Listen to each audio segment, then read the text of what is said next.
Excellent, everyone. Welcome. Thank you so much. Again, I've said that a number of times. We feel a lot of gratitude here at RE Botanicals for, one, your support in the field, for you having the desire to come on and train and learn more about our phenomenal brand. I'd like to turn the call over right now to John Roulac. He's the founder of RE Botanicals and also our Chief Hemp Officer. John? Thank you, Shanti. Good afternoon, everyone. Appreciate our retailers and brokers and other customers for calling in today for a training with RE Botanicals. Want to welcome Wendy from the East Coast for calling in, one of our retailers. So hoping to provide some information that will be insightful for you and educational on hemp products in general and CBD and also RE Botanicals. So welcome. Thank you. We're just getting going. So thanks for everybody for calling in. So my name is John Roulac. I've been a longtime hemp advocate for over 25 years. Some of you may be aware I founded Nativa, the organic superfood brand. We started out with 500 hemp bars in 1999. And today we have 120 employees and company's doing very well. I was enjoying my semi-retirement about a year and a half ago. I stepped down. I have a great new CEO at Nativa, Steve Naccarato, and I'm still chairman at Nativa. And I decided to start up a hobby brand called RE Botanicals, the Pure Organic Hemp Apothecary. And after a few months, I said, wow, this CBD space, this is really taking off. And I really felt there was a need for a high ethical, organic hemp brand in the marketplace. And so since then, I'm no longer in semi-retirement, working 7 days a week and having a great time and scaling up the company. And I kind of look at this as Hemp 2.0. And besides founding Nativa, I've also been involved in the hemp space in lobbying. I started lobbying in Washington, D.C. to change the laws in Washington, D.C. in 1997. And I wrote several books on hemp, and I predicted I think in 1996, I said we'd be growing hemp by 2003 in America. I was only about 15 years late, but I guess better to be late than not have it happen. So I'm just trying to go to I have a little hard time forwarding. Oh, here we go. Good. Just want to go on to the next slide. Thank you those for just joining. My name is John Roulac. I'm the founder of RE Botanicals and just getting into our presentation here. So I've been, as mentioned, been involved in over 20 years. Recently was appointed by the governor in California to be on our hemp advisory panel. We're working to get the rules better. California has some overly restrictive hemp growing rules. And so we've been working hard for this last year and a half, and we're hoping to have new rules and some a new process for hemp farmers to grow in California here by March and April. One of the things that, as part of my leadership at Nativa, in 2001, the DEA said that hemp bars was the same category as heroin. Can you believe that? 4 seeds and honey, same category as heroin. So they said we were going to be, that was a Schedule I, and that was a federal crime. So I just said something's not right about that. So I sued the DEA in 2001 with Dr. Bronner's. Be able to partner with them in Nature's Path, and we were successful in 2004. That victory laid the comeback for hemp and hemp foods and hemp products to be legal in commerce in 2004. And really, for the past 20 years, I've focused on the seed, and the last year, I've been focusing now on the flower. So that's a little about me. I'll also be speaking at Expo West. If any of you are coming, I'll be speaking on the CBD summit on Tuesday. At Expo West. And in the last 5 years, one of the areas that I've really focused on is this concept of regenerative agriculture. Hopefully many of you are starting to learn about regenerative agriculture. It's a pretty simple concept. Basically, the idea is to take the excess carbon that's in the atmosphere. And the major contributor to greenhouse gas emissions is agriculture, not the burning of fossil fuels, though they're both are major contributors. And we can take that excess carbon, that legacy load, and through more regenerative organic farming practice, sequester that carbon through photosynthesis, sequestered into the soil by doing cover crops, by more biodiversity, by planting trees, by increasing mangrove forests, which we've been decreasing on the coast, using composting, and all different things. And so regenerative agriculture is very important. And my vision with RE Botanicals is that we can renew, regrow, and regenerate with industrial hemp. And let's take this, what I call the shiny penny of focus with hemp today, and let's use that not only to help people, but let's help the planet. Because as we all know, climate change is the #1 environmental issue in the world today. And unless we address that, it's going to address us, and not in such a good way. And so healthy soil creates healthy plants, healthy people, and a healthy climate. And I've written 10 articles. You can Google my name if you want to read some of the articles. And also I'm producing a film called Kiss the Ground. And Leo DiCaprio is the executive producer. I came up with the idea 5 years ago, and we're right now making some final adjustments. We're hoping to release that film later this year. It'll be a major, 90-minute documentary on regenerative agriculture and some of the great solutions. So very interested in regenerative agriculture. Encourage everybody to learn about that. And it's a great way to turn farmers, conventional farmers, to learn to use less chemicals and to restore the soils and increase organic matter, conserve water. A lot of good solutions there around that. I'm excited to be able to leverage this hemp movement into more regenerative growing practices. So what makes RE Botanicals different?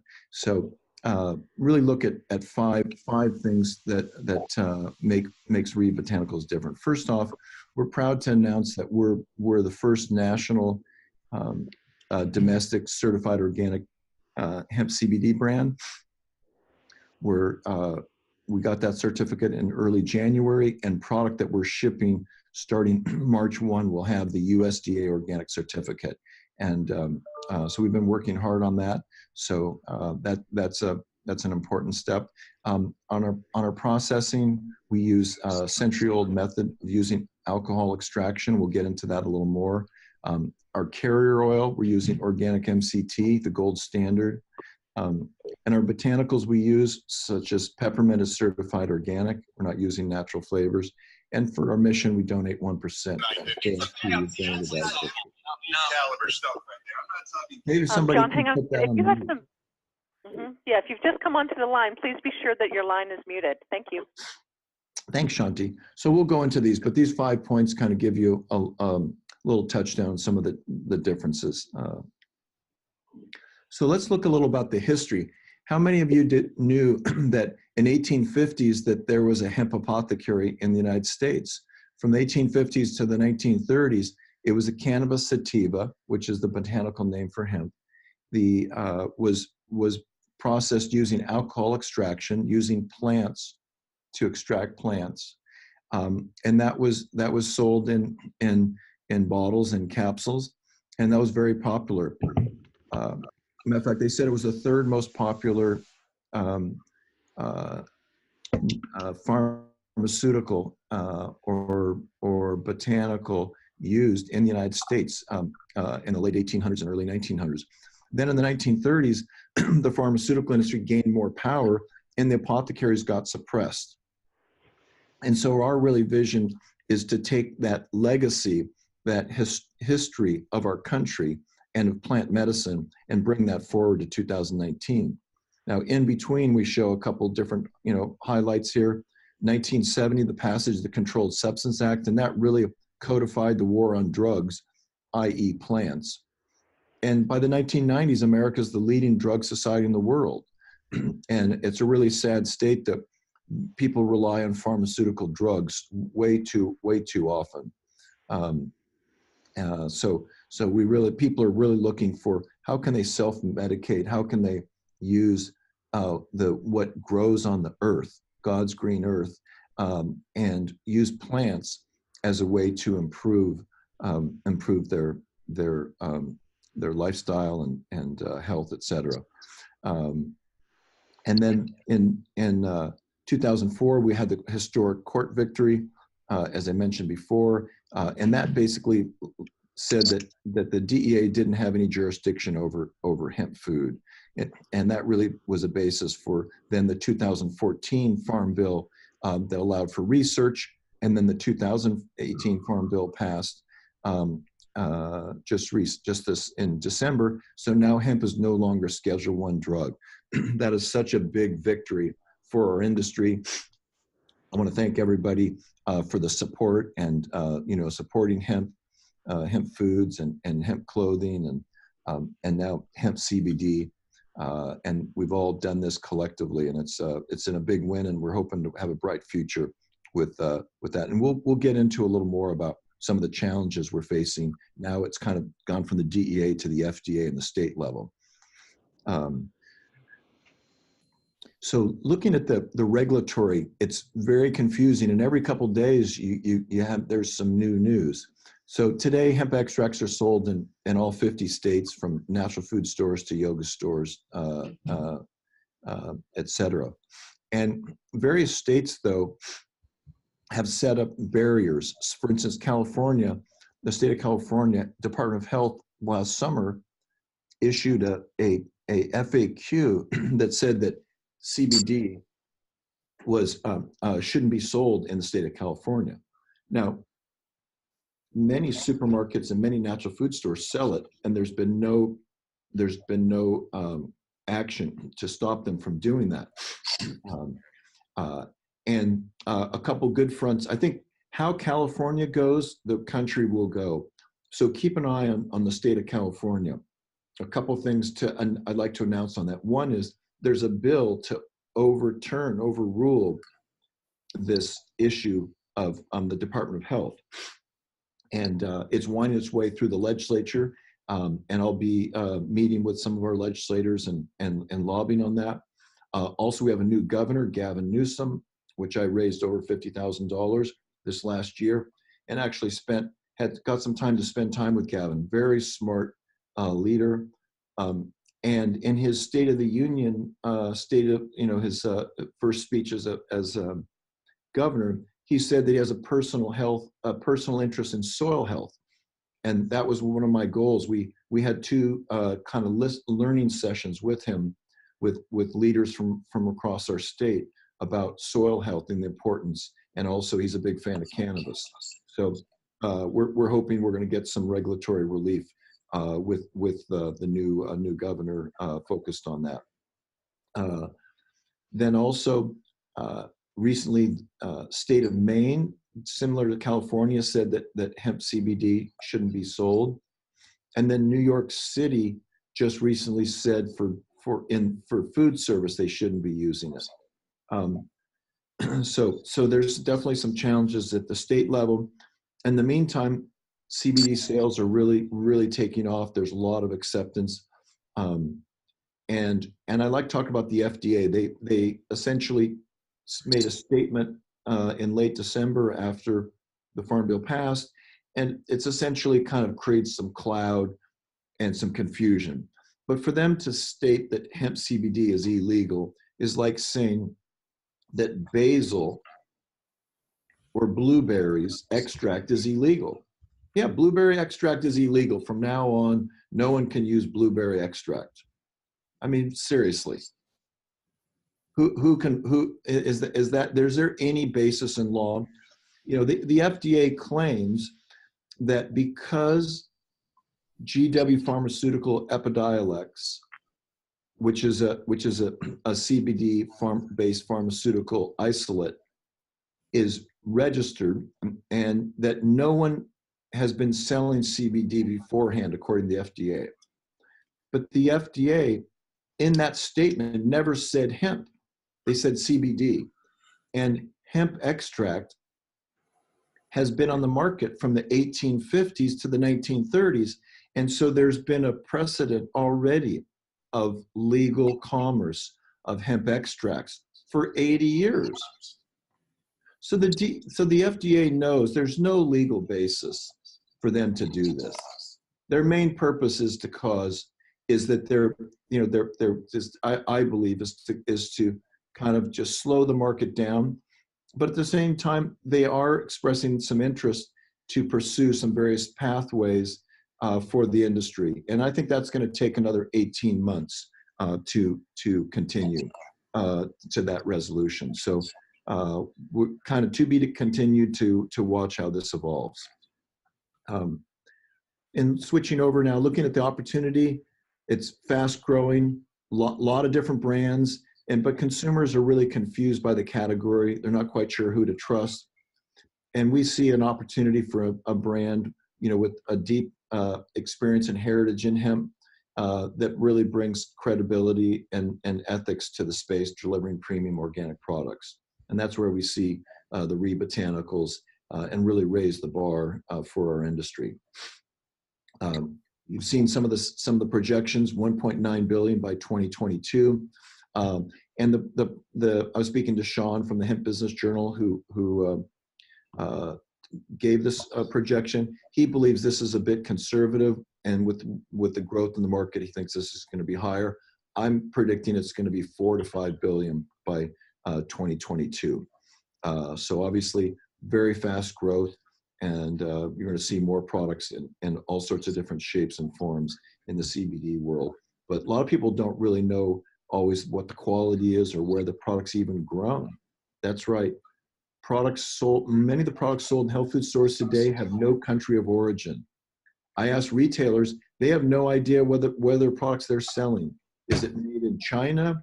Is it made in Colorado or Kentucky? Or is it made in like Eastern Europe? Nobody really knows. And I really encourage our industry to move to standards with country of origin, which we include on our products, which are grown in right now certified organic with Colorado farmers. Here's our lineup of RE Botanicals. We have in different formats, 15, 25, and 50 milligrams per serving for a dropper. We also have a 2-ounce bottle for those who are looking for a larger size. We also have it available in classic and also in peppermint. We have one with pets. And just for those who are aware, this is our new packaging with a USD organic. Our core 4 items, our 15 and 25 classic and peppermint, are available or will be available with a USDA organic symbol and no CBD on the label. We're doing that because certain stores prefer not having the CBD because of the location they may be in and vis-a-vis their state.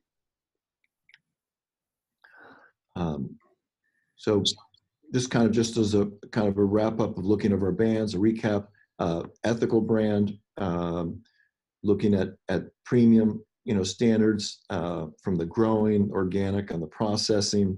We'll get into that a little more. And the ingredient formulation, everything we put in the product is certified organic. Not only the hemp, but if we use another botanical such as peppermint for flavor, as well as the CBD and MCT oil.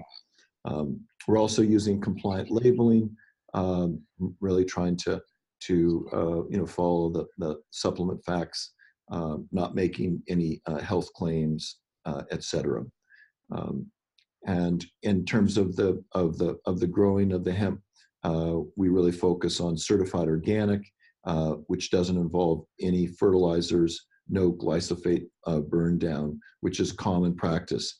Hemp is a heavy feeder of the soil when you're growing it.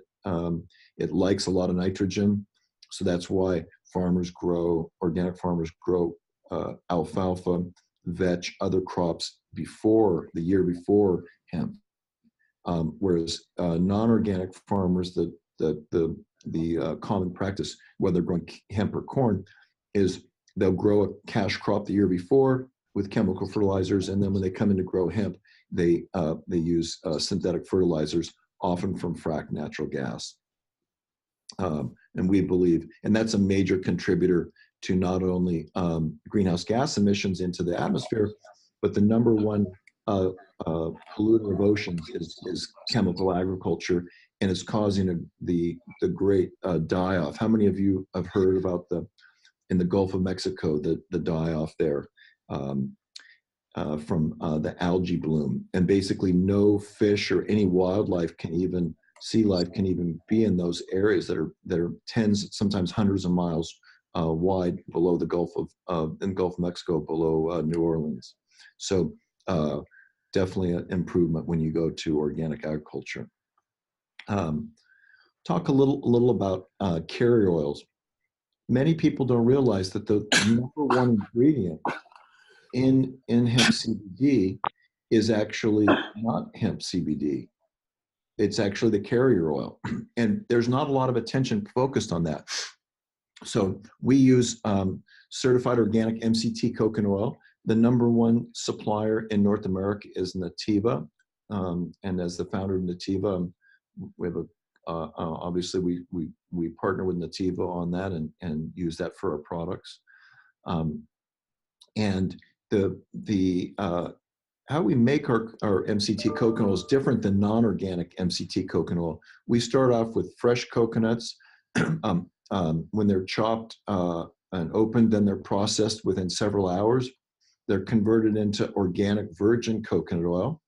And then from there, and these coconuts are grown in Indonesia, they're spun through a centrifuge process to separate out the solid fat, the lauric acid that makes the coconut hard.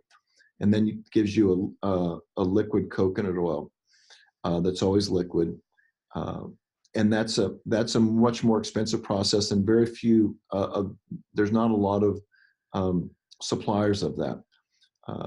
Other brands use the MCT coconut oil non-organic from copra meat. And how that is they basically, the farmers who are farther away from the fresh coconut market, about 20% of the coconuts in the Philippines and around the world is used for the fresh market. 80% is made into copra meat, where they chop the coconuts and they leave the coconuts out in the sun on the side of the road for days or weeks for it to dry. Then they send it to giant mills and it turns moldy and the meat turns black. And then at that point, then they bleach it and deodorize. I've been to the Philippines 20 or 30 times as Nativa is a major player in the virgin coconut oil market. Then that's bleached and deodorized, oftentimes not using any organic process. And then they do a chemical separation process to turn it into the MCT oil. So it's much better to start with the fresh coconuts and organic versus the former. And when you put it under your tongue, you really want that high quality to carry that CBD, through the cell wall. Other companies will use olive oil or hemp oil as a carrier. And these are longer chain. The coconut is a shorter medium chain fat, so it can pass through the cell wall. And that's one of the reasons I believe we get such good success. People report positive results with their product. I encourage people, to choose products that have the best carrier oil. In looking at hemp oil, Nativa is the number one selling brand of organic hemp oil in the world today. So you would think if we sell so much coconut oil, and I'm a big fan of hemp, I would use hemp oil in my carrier. And why do you think we don't use it? Because it's not stable. It has to be put in the refrigerator. And so many companies use hemp oil, and they're just not as familiar with hemp. Sadly, we're kind of in the Wild West in this CBD world, and many of the people who are involved came from the marijuana industry, and the marijuana industry is not really focused. They don't understand the botanical or the herbal products world, the organic natural products world, where your really formulation is really important, and you're using one of the best materials to formulate with. And then in terms of the extracts we use, Peppermint, whole peppermint. We're not using non-organic flavors, maltodextrins at all. A lot of people don't realize, but in some of the capsules, they're ingesting GMOs. Maltodextrin, if it's not labeled organic, mostly it's from corn.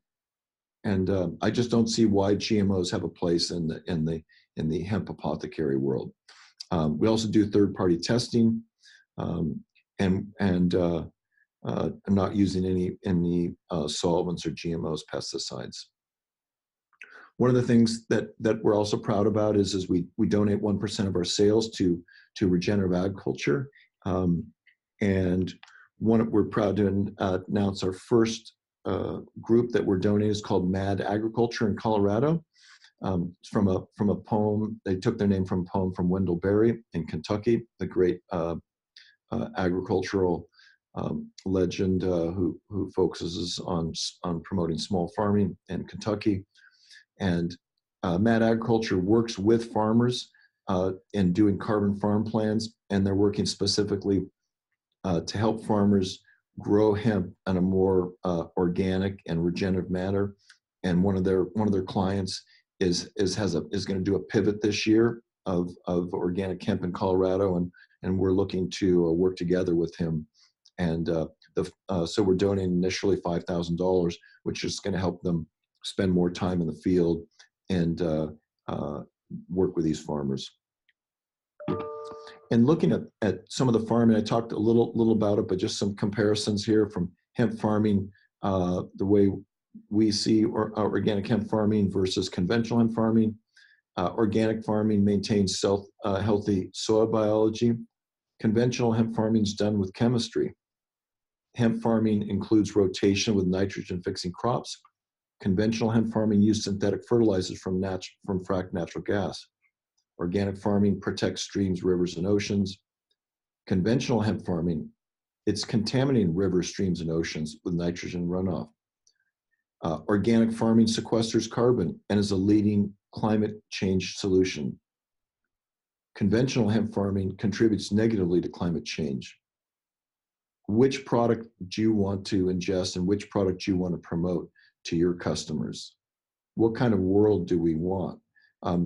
If we think the solution is going to come out of Washington, D.C., and if we think that we're going to rely on the leadership there and the electoral process to really make a difference on climate change, I just have to tell you, as someone who's been at this for 30 years, and I've seen people run on environmental platforms from Clinton Gore, when you get to Washington, D.C., sadly, it's just things don't change too much there. You know, we still need to push, we still need to be active, but we're going to change the climate and fight climate change by changing in our own lives, in our communities, and in commerce and business. And we need to focus on how we grow food. In terms of extraction, we use alcohol extraction. We think this is the gold standard. It produces superior tasting products. It's what's traditionally been used in the 1800s and 1900s for plant medicines. And many of the most trusted organic herbal brands that are sold in health food stores across the country are based on alcohol extraction. Many other brands do use CO2 extraction. We believe it's more costly, it's more industrial, and it has a greater greenhouse gas emission intensive with a larger ecological footprint. It requires a larger steel chambers. And oftentimes they say it's solventless, but yet they often use solvents to clean up the end product.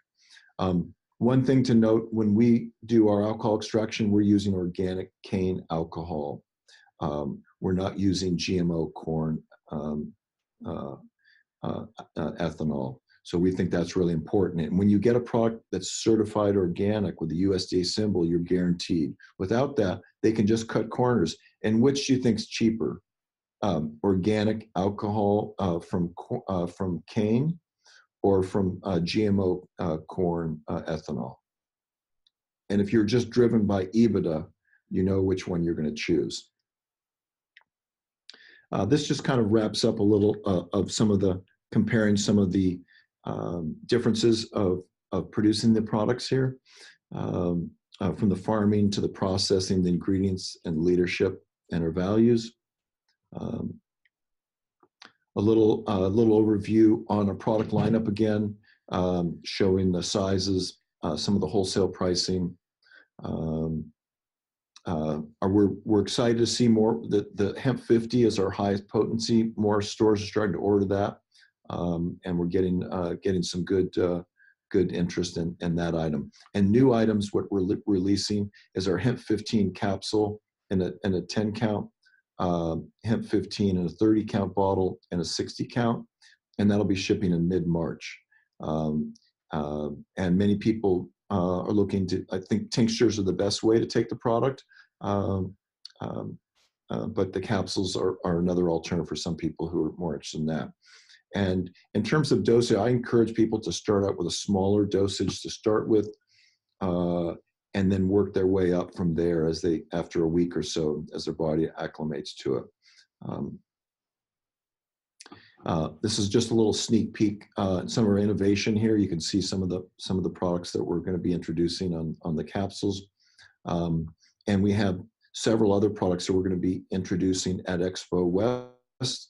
You can come by there. Our booth is 1731, and we're also going to be having a Hemp for Victory party on Friday at 4 to 6 p.m. sponsored by Vote Hemp, which has been working for a long time to change the rules around hemp, and also with Dr. Bronner's, Nativa, and Lumen. There's a new hemp juice shot company that'll be there, and we'll be serving organic hemp CBD mocktails and cocktails.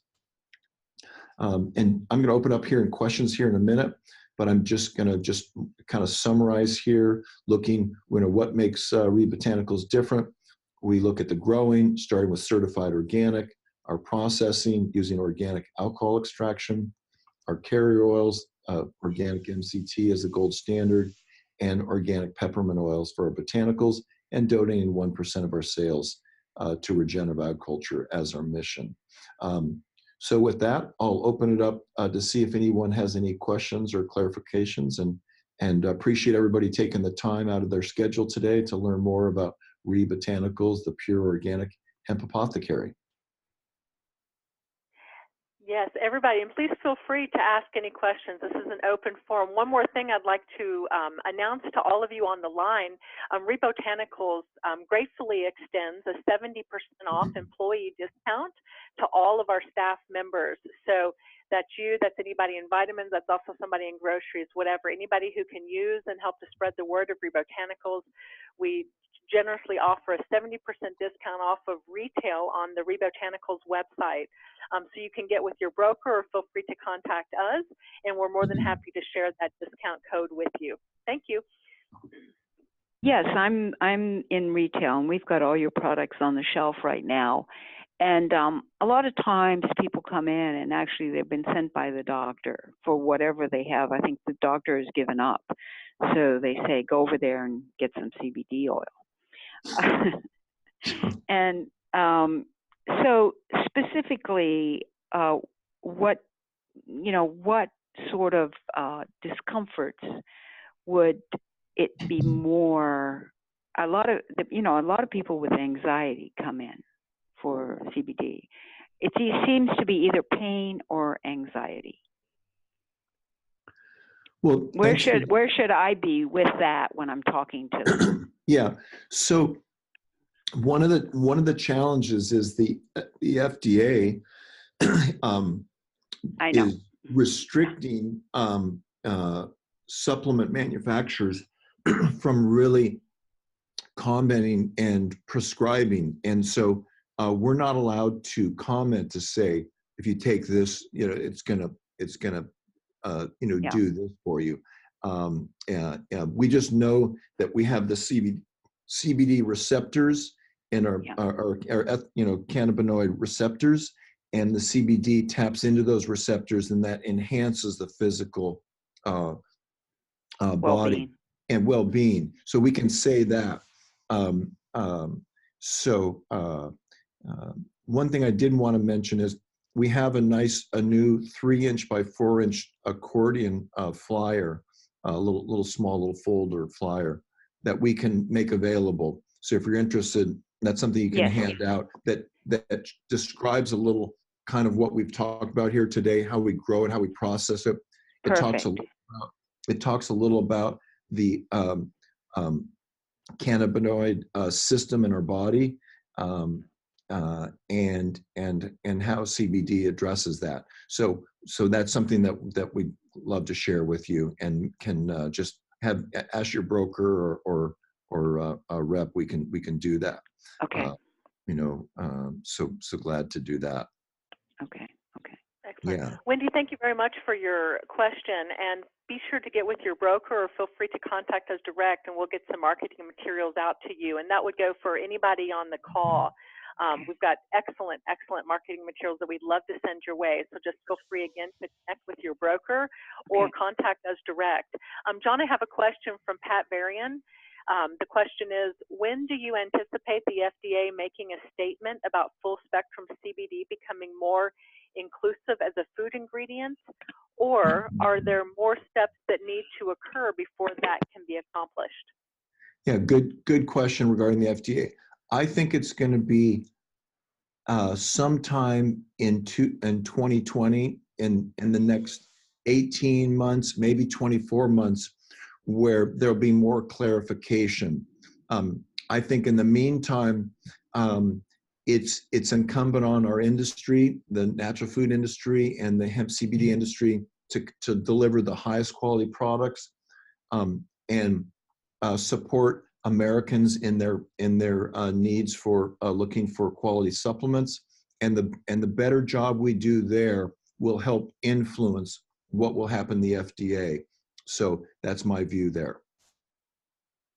Another question just came in from Adam. How is it taken sublingually, he asked. Yes, that's correct. You take the tincture. You could start out with a half a dropper or a dropper under your tongue, holding it for a minute or two, and let it sit under your tongue, and then swallow it. And you can do it once a day or twice a day. And in general, I encourage people to start out a little slower, and then monitor how they feel. Very good, everyone. I'd like to thank you all for your time. John, should I pass it to you to close? Yeah, thanks, Shanti. Thanks again for everybody for calling in. Wishing everybody having a great rest of your week. And thank you for your interest in RE Botanicals, regenerative agriculture, and organic hemp CBD. Awesome. Thank you, everyone.